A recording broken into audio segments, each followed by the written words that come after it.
নমস্কার, আরো একবার সবাইকে আন্তরিক অভিনন্দন। আজ আলোচনা করব সম্পূর্ণ ফেব্রুয়ারি 2026 কর্কট রাশি অর্থাৎ ক্যান্সার সাইনের মানুষদের জন্য কেমন থাকতে চলেছে সেই সম্বন্ধে। সম্পূর্ণ ফেব্রুয়ারি মাসে আপনাদের রাশি সাপেক্ষে নবগ্রহ কোথায় ট্রানজিট করবেন, কোথায় কোথায় দৃষ্টি ফেলবেন, কোন কোন গ্রহ রাশি পরিবর্তন করবেন, আর তার উপর নির্ভর করে আপনাদের স্বাস্থ্য, আপনাদের পরিবার, আপনাদের ভাগ্য, কর্ম, সন্তান, দাম্পত্য জীবন প্রতিটা বিষয়কেই ডিটেলসে আলোচনা করার চেষ্টা করব। তো সম্পূর্ণ ভিডিওটি অবশ্যই দেখুন। আপনি যদি একজন নতুন দর্শক হয়ে থাকেন, এটাই সব থেকে ভালো সময় চ্যানেলটিকে সাবস্ক্রাইব করে নেওয়ার জন্য। তো চলুন প্রথমেই দেখে নেওয়া যাক ফেব্রুয়ারি মাসের একদম শুরুতেই আপনাদের রাশি সাপেক্ষে নবগ্রহ কোথায় ট্রানজিট করছেন। আপনাদের দ্বাদশ ভাবে অবস্থান করছেন দেবগুরু বৃহস্পতি, আপনাদের সেকেন্ড হাউসে কেতু গ্রহ, আপনাদের সপ্তম ভাবে একত্রে অবস্থান করছেন রবি, মঙ্গল, শুক্র এবং বুধ গ্রহ, অষ্টম ভাবে রাহু, তো আপনাদের নবম ভাবে অবস্থান করছেন কর্মফলদাতা শনিদেব। তো চলুন আলোচনা শুরু করা যাক। প্রথমেই স্বাস্থ্য দিয়ে শুরু করব। আপনাদের রাশির লর্ডকে, আপনাদের রাশির লর্ড চন্দ্র, আর চন্দ্র প্রতি 2.25 দিন অর্থাৎ প্রতি 54 ঘন্টা অন্তর একবার রাশি পরিবর্তন করেন। তো কর্কট রাশির মানুষ যারা হয়ে থাকেন, একটা সমস্যা তো থেকেই যায়। কিসের সমস্যা? স্বাস্থ্য সবসময় সমান থাকে না, সারা মাস স্বাস্থ্য সমান থাকে না, কখনো ভালো আবার কখনো খারাপ। এর কারণ কি? কারণ রাশির লর্ড 54 ঘন্টায় একবার রাশি পরিবর্তন করেন। সম্পূর্ণ ফেব্রুয়ারি মাসের কথা যদি বলা হয়, আপনাদের রাশিতে তেমন কোনো নেগেটিভ গ্রহের প্রভাব পড়ছে না। তো স্বাস্থ্য আপনাদের মোটের উপরে ভালো থাকবে, মেজর কোনো ইস্যুর সম্ভাবনা থাকছে না। তবে কিছু কিছু দিক থেকে আপনাদেরকে একটু সিরিয়াস থাকতেও হবে, কারণ 4টি গ্রহ আপনাদের second house, third house, fourth house এবং ফিফথ হাউসের লর্ড সপ্তম ভাবে তো অবস্থান করছেন, তবে অষ্টম ভাবে প্রবেশ করবেন। তো প্রথমত চোখ, কান, গলা সংক্রান্ত প্রবলেম কম বেশি আপনাদের হতে পারে।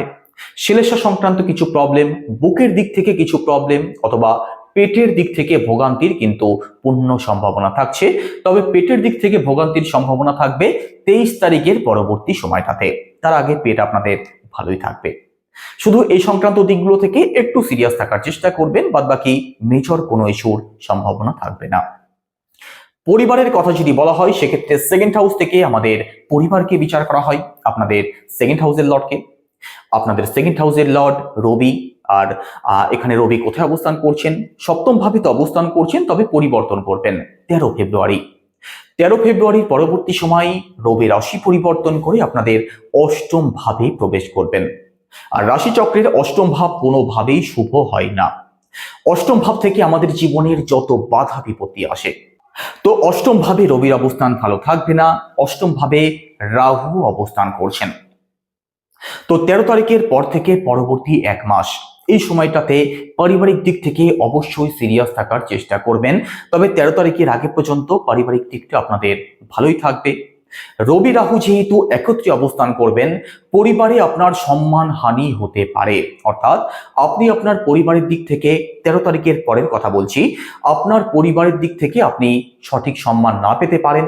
আপনার প্রতি আপনার পরিবারের মানুষদের মনে ভ্রম তৈরি হতে পারে। এই সংক্রান্ত দিকগুলো থেকে একটু সিরিয়াস থাকার চেষ্টা অবশ্যই করবেন। কথাবার্তা ভাবনা চিন্তা করে বলবেন। একই সাথে দেখুন, এখানে কথা বলা সংক্রান্ত কোনো কাজের সাথে যারা যুক্ত আছেন, মার্কেটিং হতে পারে, কনসালটেন্ট হতে পারে, অথবা কোনো কমিউনিকেশন সংক্রান্ত কাজ হতে পারে, আপনাদের 13 তারিখের পরবর্তী সময়টা একটু চ্যালেঞ্জিং থাকবে। তো নিজের কাজের প্রতি সিরিয়াস অবশ্যই থাকবেন। দেখুন, 13 তারিখের পরবর্তী সময়টা সেভিংস করতে আপনাদের একটু প্রবলেম হবে। এই সময় রাহু রবি যেহেতু একত্রে অবস্থান করবেন, অনলাইন শপিং এই সংক্রান্ত দিকে আপনাদের আকর্ষণ বাড়তে পারে। তো এই দিক থেকে একটু সিরিয়াস অবশ্যই থাকার চেষ্টা করবেন, না হলে খরচ আপনাদের বাড়তে পারে। আপনাদের থার্ড হাউসের লর্ডকে, আপনাদের থার্ড হাউসের লর্ড বুধ গ্রহ, আর বুধ আপনাদের সপ্তম ভাব থেকে অষ্টম ভাবে প্রবেশ করবেন 4 ফেব্রুয়ারি। তো মাসের ম্যাক্সিমাম সময়টাই এখানে বুধ গ্রহ আপনাদের অষ্টম ভাবেই অবস্থান করবেন। তো যে সমস্ত দিকগুলো থেকে সিরিয়াস থাকবেন, অনলাইন কাজ যারা করেন, সোশ্যাল মিডিয়ার সাথে যারা যুক্ত আছেন, কোনো ডিজিটাল কাজের সাথে যারা যুক্ত আছেন, ইউটিউব, ফেসবুক সংক্রান্ত কাজ যারা করেন, আপনাদের জন্য ফেব্রুয়ারি মাসটা একটু চ্যালেঞ্জিং হওয়ার সম্ভাবনা রয়েছে। তো নিজের কাজের প্রতি সিরিয়াস থাকবেন। ছোট ভাই বোন, কাছের আত্মীয় স্বজন, পাড়া প্রতিবেশী, যেগুলো আমাদের থার্ড হাউস থেকেই বিচার করা হয়, এদের সাথে মতভেদ অথবা এদের সাথে অকারণ আর্গুমেন্ট হতে পারে। এদিক থেকে সিরিয়াস থাকবেন। অকারণ ট্রাভেল আপনাদের বাড়তে পারে। পরিশ্রম সঠিক দিকে হচ্ছে কিনা সেটা বিচার বিশ্লেষণ করে তবেই সিদ্ধান্ত নেবেন, না হলে অকারণ পরিশ্রম আপনাদের হতে পারে ফেব্রুয়ারি মাসে। একই সাথে দেখুন, অন্যের কোনো ঝামেলাতে মাথা গলাতে যাবেন না। এখানে থার্ড হাউসের লর্ড প্রথমত অষ্টম ভাবে অবস্থান করছেন, ত্রিকভাবে অবস্থান করছেন, একই সাথে রাহু এবং বুধ একত্রে অবস্থান করছেন। অন্যের কোনো ঝামেলাতে মাথা গলাতে গেলেই কিন্তু আপনি প্রবলেমে পড়ে যাবেন। তো এই দিক থেকে একটু সিরিয়াস থাকার চেষ্টা করবেন। যতটা পিঠ বাঁচিয়ে চলতে পারবেন ফেব্রুয়ারি মাস আপনাদের জন্য ততটাই পজিটিভ হবে। অন্যদিক থেকে আপনাদের মধ্যে অ্যাডভান্স লেভেলের চিন্তা ভাবনা থাকবে। অনলাইন কোনো ব্যবসা অথবা অনলাইন যে কোনো দিকে উন্নতিমূলক কোনো চিন্তা ভাবনা আপনাদের মাথায় আসতে পারে, তবে অনলাইন কাজ একটু স্লো থাকবে। অনলাইন কাজের দিক থেকে ছোটখাটো বাধা বিপত্তিও আসবে। প্রপার্টির কথা যদি বলা হয় সেক্ষেত্রে ফোর্থ হাউস থেকে প্রপার্টিকে বিচার করা হয়। আপনাদের ফোর্থ হাউসের লর্ডকে, ফোর্থ হাউসের লর্ড শুক্র গ্রহ, আর ফোর্থ হাউসের লর্ডও আপনাদের এখানে অষ্টম ভাবেই অবস্থান করবেন 6 তারিখের পরবর্তী সময়টাতে। আপনার প্রপার্টি সংক্রান্ত কোনো ডিসিশন যদি নেওয়ার থাকে, প্রপার্টি সংক্রান্ত কোনো এগ্রিমেন্ট, কোনো ডিল যদি সাইন করতে চান, ফেব্রুয়ারি মাসের 6 তারিখের মধ্যবর্তী সময়ে করাটাই আপনাদের জন্য বেটার হবে। কারণ এরপর থেকে পরবর্তী 28 দিন এই সময়টা কিন্তু প্রপার্টির জায়গাটা মোটেই ভালো থাকবে না। একই সাথে দেখুন, 6 তারিখের পরবর্তী সময় আপনার মায়ের জন্য আপনাকে প্রবলেম ফেস করতে হতে পারে। মায়ের স্বাস্থ্যের দিক থেকে এই সময় প্রবলেম আসার পূর্ণ সম্ভাবনা থাকবে। কারণ এখানে দেখুন, ফোর্থ হাউস থেকে আমাদের মাকেও বিচার করা হয়। ফোর্থ হাউসের লর্ড যেহেতু অষ্টম ভাবে প্রবেশ করবেন, তো মায়ের স্বাস্থ্য সংক্রান্ত প্রবলেম তৈরি হতে পারে। আপনার মায়ের মধ্যে যে কোনো বিষয় নিয়ে আপনি ওভার থিঙ্কিং লক্ষ্য করতে পারেন। তো এই দিক থেকে সিরিয়াস থাকবেন। এডুকেশনের কথা যদি বলা হয়, দেখুন পড়াশোনা মোটের উপরে আপনাদের ভালো থাকবে, তবে বিদ্যার্থীদের মন কখনো কখনো পড়াশোনার দিক থেকে ডাইভার্ট হবে। পড়াশোনার দিক থেকে দেখুন, আপনাদের এই মাসটাতে 6 তারিখের মধ্যবর্তী সময়ের মধ্যে যদি আপনি কোনো এডুকেশনাল দিক থেকে পরিবর্তন করতে চান, কিছু চেঞ্জ করতে চান, তার জন্য তো ভালো সময় থাকবে। তবে তার পরবর্তী সময়টাতে এডুকেশনাল সংক্রান্ত বড় কোনো সিদ্ধান্ত না নেওয়াটাই আপনাদের জন্য বেটার হবে। কোনো এক্সাম যদি থাকে, কোনো কম্পিটিশন যদি থাকে, ইফোর্ট অবশ্যই বাড়ানোর চেষ্টা করুন। রিলেশনের কথা যদি বলা হয় সেক্ষেত্রে ফিফথ হাউস থেকে রিলেশনকে বিচার করা হয়। ফিফথ হাউসের লর্ড মঙ্গল গ্রহ, আর মঙ্গল গ্রহ আপনাদের সপ্তম ভাবে অবস্থান করছেন 23 তারিখের আগে পর্যন্ত। তবে মঙ্গলের সাথে রবি অবস্থান করছেন, শুক্র অবস্থান করছেন, বুধ অবস্থান করছেন।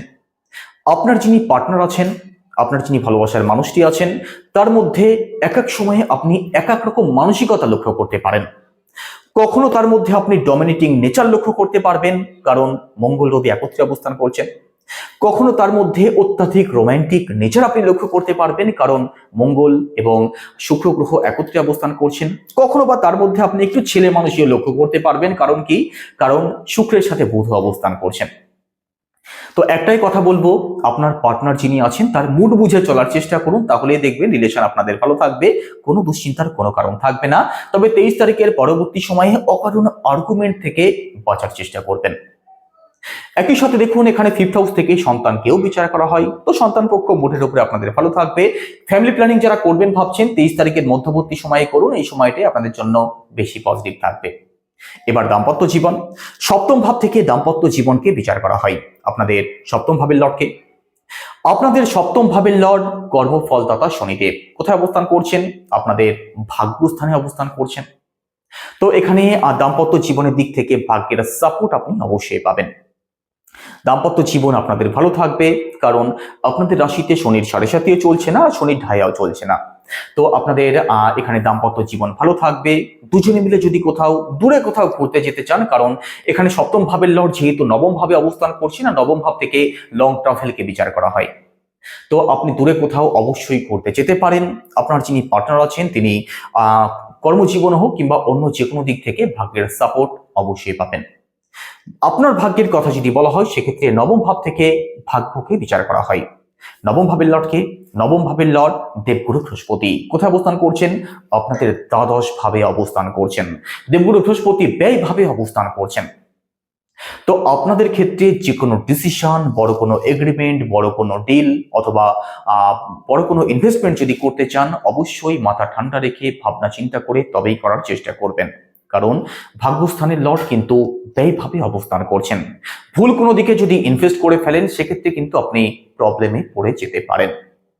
একই সাথে বাবার সাথে আপনাদের মানসিক দিক থেকে একটু দূরত্ব থাকতে পারে। লং ট্রাভেল আপনাদের বাড়তে পারে, কোনো স্পিরিচুয়াল ট্রাভেল হতে পারে। এখানে উচ্চশিক্ষার জন্য আপনাদের জন্য ভালো সময় থাকবে, বিশেষ করে যারা বিদেশে থেকে পড়াশোনা করছেন অথবা বিদেশি কোনো ল্যাঙ্গুয়েজ নিয়ে যারা পড়াশোনা করছেন আপনাদের জন্য ভালো সময় থাকবে। তবে দেখুন, খরচ আপনাদের একটু বাড়তে পারে, কারণ এখানে দেবগুরু বৃহস্পতি শুধুমাত্র ভাগ্যস্থানের লর্ড সেটাই কিন্তু নয়, দেবগুরু আমাদের সঞ্চয়েরও কারক। তো দেবগুরু যেহেতু ব্যয়ভাবে অবস্থান করছেন, অকারণ খরচ আপনাদের বাড়তে পারে, এই দিক থেকে চোখ কান অবশ্যই খোলা রাখবেন। একই সাথে কেরিয়ারের কথা যদি বলা হয়, দশম ভাব থেকে কেরিয়ারকে বিচার করা হয়। দশম ভাবের লর্ডকে মঙ্গল গ্রহ সপ্তম ভাবে অবস্থান করছেন। কর্মজীবন আপনাদের ভালো থাকবে, কর্মজীবনের দিক থেকে পজিটিভ কিছু চেঞ্জ আসতে পারে। এখানে মঙ্গল এবং রবি একত্রে অবস্থান করছেন। সরকারি যে কোনো দিক থেকে আপনি সাপোর্ট অবশ্যই পাবেন। সরকারি চাকরির পরীক্ষা যারা দিচ্ছেন আপনাদের জন্য ভালো সময় থাকবে। 23 তারিখের পরবর্তী সময়টা কর্মজীবনের দিক থেকে একটু সিরিয়াস থাকবেন। যাদের চাকরির কোনো পরীক্ষা আছে আপনাদের কিন্তু এফোর্ট বাড়াতে হবে। আপনাদের জন্য 23 তারিখের পরবর্তী সময়টা একটু চ্যালেঞ্জিং থাকবে, কারণ মঙ্গল এই সময় আপনাদের অষ্টম ভাবে রাহুর সাথে অবস্থান করবেন। তো কি উপায় অবলম্বন করবেন সেটা ভিডিওর একদম শেষে অবশ্যই আলোচনা করব। একই সাথে দেখুন, ব্যবসার কথা যদি বলা হয়, ব্যবসা আপনাদের মোটের উপরে ভালো চলবে, খুব ভালো বলা যাচ্ছে না আবার খুব খারাপও বলা যাচ্ছে না। তবে এখানে মিড ফেব্রুয়ারির পরবর্তী সময়ে ব্যবসায় যারা আছেন আপনাদের একটু আপ অ্যান্ড ডাউন লক্ষ্য করতে পারেন। কাউকে ব্লাইন্ড ট্রাস্ট করতে যাবেন না, না হলে কিন্তু প্রবলেমে পড়ে যাবেন, কারণ ব্যবসার কারক বুধ গ্রহ আপনাদের অষ্টম ভাবে অবস্থান করবেন, আর সেটাও রাহুর সাথে অবস্থান করবেন। তো ব্যবসায়ী যারা আছেন চোখ কান অবশ্যই খোলা রাখবেন। তো কি উপায় অবলম্বন করবেন? রিলেশন এবং কর্মজীবনকে ঠিক রাখতে মঙ্গলের বীজ মন্ত্র জপ করুন। সেটা কি? ওম গ্রাম ক্রিম ক্রমশা ভৌমায় নমঃ, রোজ 108 বার। একই সাথে উদীয়মান সূর্যকে প্রতিদিন জল অর্পণ করুন। আপনি পজিটিভ রেজাল্ট অবশ্যই পাবেন। তো কেমন লাগলো আলোচনা অবশ্যই কমেন্টে জানাবেন। সবাই ভালো থাকুন, সুস্থ থাকুন। নমস্কার।